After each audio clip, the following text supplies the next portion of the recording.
ఓం శుక్లాం ప్రధరం విష్ణుం శశివర్ణం చతుర్భుజం ప్రసన్నవదనం ధ్యాయేత్ సర్వవిఘ్నోపశాంతయే. ఓం గురుబ్రహ్మ గురుర్విష్ణుః గురుదేవో మహేశ్వరः గురు సాక్షాత్ పరబ్రహ్మ తస్మై శ్రీ గురవే నమః. ఓం వ్యాసాయ విష్ణురూపాయ వ్యాసరూపాయ విష్ణవే నమో వై బ్రహ్మనిధయే వాసిష్ఠాయ నమో నమః. నారాయణం నమస్కృత్య నరం చైవ నరోత్తమం దేవీం సరస్వతీం వ్యాసం తతో జయముదీరయేత్. హరి ఓం. ప్రియ భగవద్బంధువులారా, ఆస్తిక మహాశైలారా, విష్ణు పురాణానికి మనం స్వాగతం పలుకుతూ ఆత్మానం రథనం విద్ధి, శరీరం రథమేవతు, బుద్ధింతి సారథిం విద్ధి, మనః ప్రగ్రహమేవచ. మన ఆత్మ, మన శరీరము, మన బుద్ధి, మన మనస్సు ఇవి అన్నీ కూడా ఒక రథంలాగా మారితే ఆ రథాన్ని అధిరోహించినటువంటి శ్రీమన్నారాయణుడు మనకి సద్బుద్ధిని సద్గతులను కలుగుజేయుగాక అని మరొక్కసారి మనం స్మరణలోకి తెచ్చుకుంటూ విష్ణు పురాణం 19వ అధ్యాయంలో ఉన్నాం. మొత్తం దగ్గర 19వ అధ్యాయం 90 శ్లోకాల దగ్గర ఉంటుంది. ఇంతవరకు మనం చెప్పుకున్నటువంటి శ్లోకాలు 40 శ్లోకాల వరకు చెప్పుకున్నాం. ఇంకా 50 శ్లోకాలు ఇంకా ఉన్నది 19వ అధ్యాయం. ఎందుకు ఎంత వివరం ఇచ్చారు దీనికి? ఈ 19వ అధ్యాయంలో అంత వివరం ఇవ్వవలసినటువంటి పని ఏమిటున్నది అని మనందరికీ ఒక అనుమానం రావచ్చు. ఒక్కొక్క అధ్యాయానికి ఒక్కొక్క విధమైనటువంటి లక్షణాలను కల్పించారు విష్ణు పురాణంలో.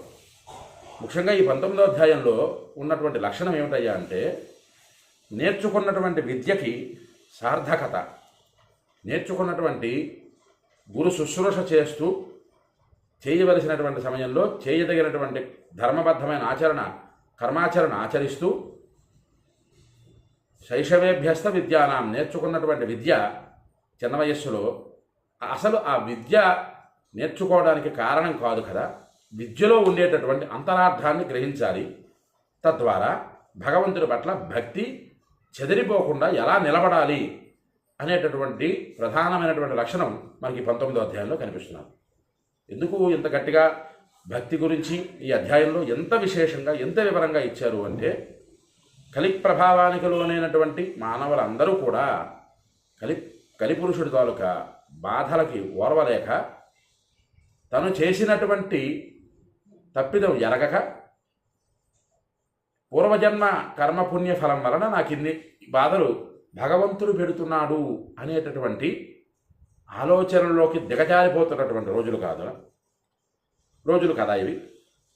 అందువలన భక్తి అనేటటువంటి పదార్థానికి, అసలు భక్తి అనేటటువంటి మాటకి అర్థము ప్రహ్లాద కుమారుడు నడిచినటువంటి తీరిగా నడవాలి అనేటటువంటిది ఈ 19వ అధ్యాయంలో ఎంత విశేషంగా ఎంత విపులంగా ఇచ్చారు. సరే, ప్రహ్లాదుడు విష్ణుమూర్తిని ఆరాధించాడు కావున తండ్రి హిరణ్యకశిపుడు